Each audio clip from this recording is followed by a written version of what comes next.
Saudaraku, negeri Lebanon ternyata tidak hanya kaya akan sejarah, tetapi juga diberkahi dengan kesuburan tanahnya. Lebanon menjadi salah satu produsen sitrus utama di kawasan Mediterania. Kali ini saya mengunjungi salah satu perkebunan buah yang ada di kota Tyre. Daerah ini memang dikenal sebagai salah satu wilayah agrikultur paling produktif di Lebanon. Saudaraku, ternyata sama seperti di Indonesia, kayak satu lahan bisa tumpang tindih, kayak ada jeruk, ada semangka, dan semangka juga baru tanam, jadi kelihatan nih masih diplastikin, dan juga di sana ada delima dan emang belum musimnya, jadi buah delimanya belum tumbuh. Buah jeruk sangat terkenal dengan nutrisinya yang kaya akan vitamin C, serat, kalsium, dan fosfor. Kandungan nutrisi ini sangat baik sebagai antioksidan alami dan penguat sistem kekebalan tubuh. Nah, seperti ini saudaraku, jeruk spesies yang dibilang sama masyarakat sini adalah jeruk puser. Nah, seperti ini bentukannya. Insyaallah ini manis banget. Berdasarkan catatan sejarah, jeruk pada awalnya merupakan buah asli dari dataran Cina dan Himalaya. Kemudian menyebar melalui jalur-jalur perdagangan ke arah Eropa dan Asia Barat. Jeruk-jeruk yang kini dibudidaya di Lebanon sering dianggap unggul di pasar Asia Barat karena keseimbangan rasa manis dan asamnya yang natural. Saudaraku, jadi ini adalah Bosfer, salah satu jenis spesies jeruk. Nah, kita lihat ya seperti apa. يستعمل بالحلو يستعمل بالفول فول للاكل مدمس وبيستعمل كعصير مر فريش جوس this is a kind of مضيات.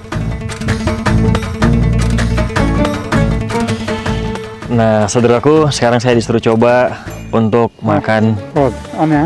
Nah, bismillahirrahmanirrahim.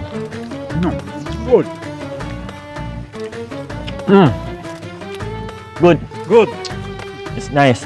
Jadi, saudaraku, jenis jeruk ini, kalau menurut saya lebih asam banget ya, berasa banget asamnya, dan ini mungkin kaya banget vitamin C-nya, luar biasa, masya Allah. Vitamin C? Vitamin C. Oke. ولا مرضى السكر. Saudaraku, dalam Al-Quran Allah Subhanahu wa Ta'ala berfirman, "Dengan air hujan itu, Dia menumbuhkan untukmu tumbuh-tumbuhan, zaitun, kurma, anggur, dan segala macam buah-buahan. Sesungguhnya, pada yang demikian itu benar-benar terdapat tanda kebesaran Allah bagi orang yang berpikir." Quran Surat An-Nahl ayat 11. Menurut riwayat Bukhari dan Muslim, Rasulullah pernah bersabda, siapapun yang membaca Al-Quran, maka dia akan seperti buah jeruk. Rasanya manis dan aromanya harum. Masya Allah, tabarakallah. Masya Allah, harum banget jeruknya.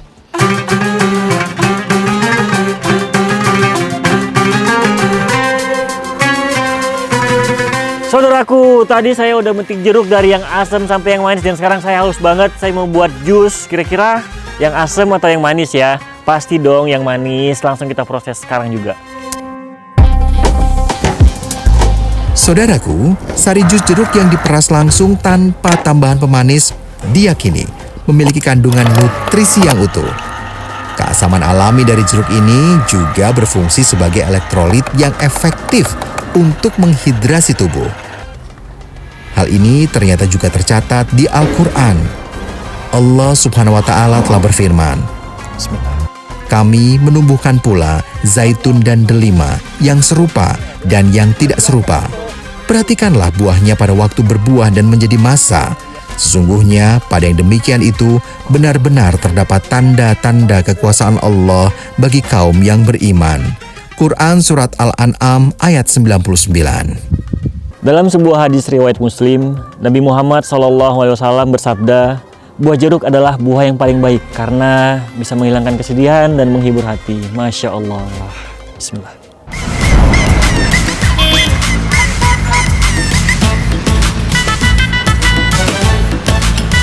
Saudaraku, menyusuri jejak Al-Quran membawa saya ke kota Tripoli, kota terbesar kedua di Lebanon yang dijuluki kota yang tak pernah tidur. Oleh bangsa Romawi, Tripoli merupakan pelabuhan penting dan terkenal sebagai pusat perdagangan dengan suk atau pasar tradisional kuno yang sangat hidup. Pasca kekuasaan Romawi, Tripoli pernah menjadi bagian dari kekhalifahan Umayyah dan Abbasiyah yang memperkenalkan banyak pengaruh Islam di kota ini. Nah, ini dia salah satu pasar tradisionalnya. Pasar ini dibangun pada abad ke-14, tepatnya di era kekuasaan Mamluk. Biar kayak anak muda zaman now, saya juga akan mencari hidden gem yang cukup terkenal, namanya Cafe Haraj. Assalamualaikum, sir. Waalaikumsalam. I am Ryan. I am Samir. I'm from Indonesia. Welcome. Sir, can you tell me about story this place? اوكي.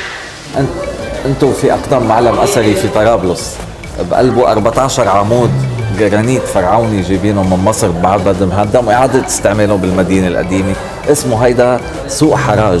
حراج يعني بارجنينج، سوق فور اوكشن، يعني للبيع بالمزاد العلني. بيحطوا جوا احصنه وجمال وفوق مبيت للتجار.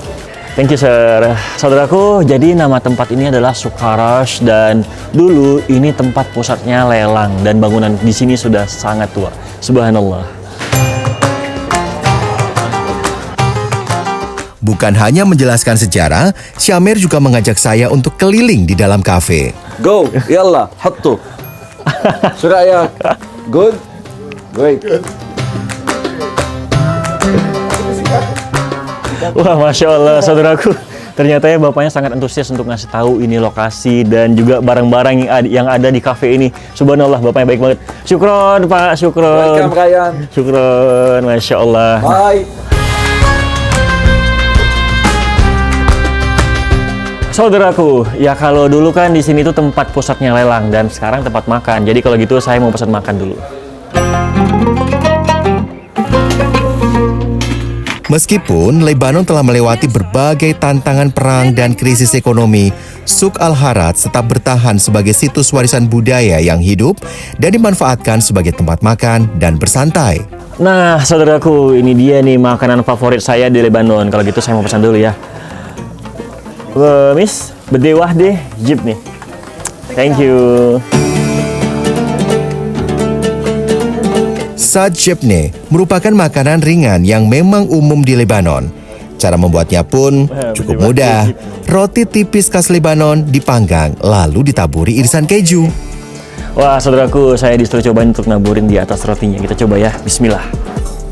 Sekilas, jika melihat Sad Jebne, hampir sama dengan kebab di Indonesia, hanya berbeda isiannya saja.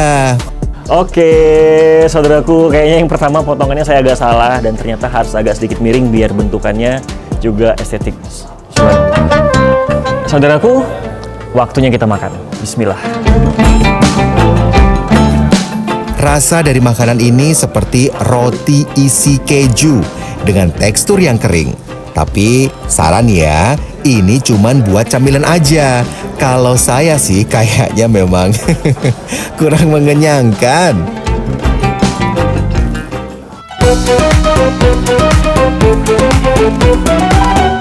Saudaraku, inilah hasil dari proses pembuatan sabun dari minyak zaitun.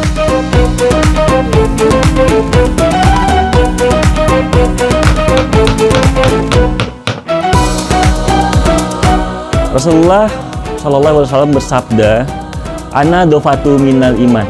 Kebersihan sebagian dari iman. Subhanallah.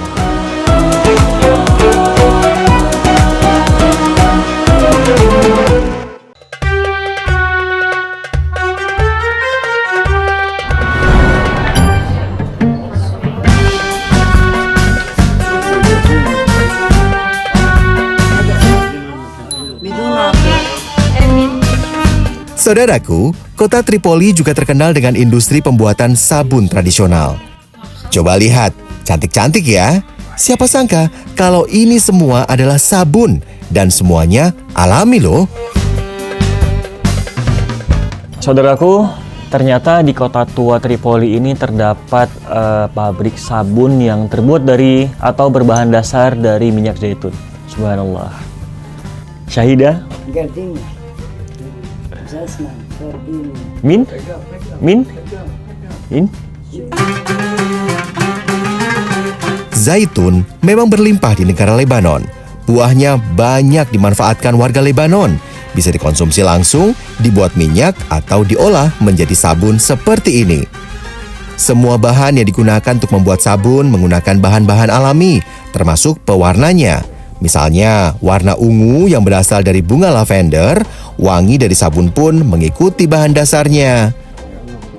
Bentuknya pun lucu-lucu, bikin pembeli seperti saya jadi tertarik untuk mampir ke toko yang bernama Sarkas ini.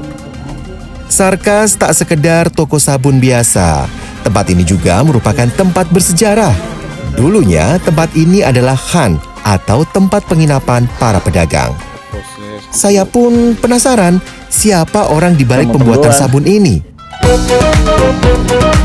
Saudaraku, kenalkan, ini adalah Ahmad Charkas, aktor di balik uniknya bentuk sabun zaitun. Keahliannya ini diturunkan langsung oleh sang ayah. Di workshop yang berada di belakang, setiap harinya Ahmed membuat sabun yang memakan waktu hingga 2 hari. Saudaraku, pengrajin sabun di sini ternyata punya sejarah panjang loh. Pada tahun 1803, sebuah keluarga Sirkasia meninggalkan Kaukasus, melarikan diri dari ekspansi Rusia, dan mereka pun lantas menetap di Tripoli. Untuk bertahan hidup, sang kepala keluarga mempelajari pembuatan sabun dan mendirikan bengkelnya di Khan El Mashirin di Tripoli. 2 abad kemudian, keturunannya, Al-Sarkas masih memproduksi sabun tradisional hingga sekarang. Ahmed pun menawarkan saya untuk memotong sabun. Bismillah.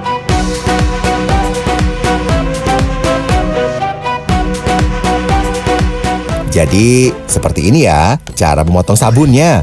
Walau terlihat mudah, tapi ini memerlukan konsentrasi dalam melakukannya. Dalam Islam, mengerjakan apapun kita memang diwajibkan untuk serius dan sungguh-sungguh, karena Allah selalu mengawasi setiap makhluknya.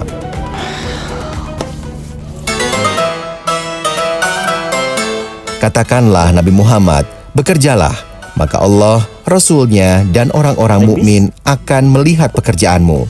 Kamu akan dikembalikan kepada Zat yang mengetahui yang goib dan yang nyata. Lalu Dia akan memberitakan kepada kamu apa yang selama ini kamu kerjakan. Quran Surat At-Taubah ayat 105. Saudaraku, inilah hasil dari proses pembuatan sabun dari minyak zaitun. Sayangnya, saya nggak bisa ikut prosesnya dari awal karena emang membutuhkan waktu yang sangat lama. Dan di dalam Islam, kebersihan adalah keutamaan dalam beribadah. Rasulullah SAW bersabda, "Ana dofatu minal iman." Kebersihan sebagian dari iman. Subhanallah.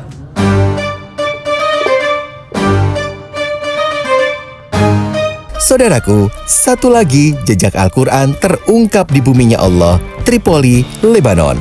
Wassalamualaikum warahmatullahi wabarakatuh.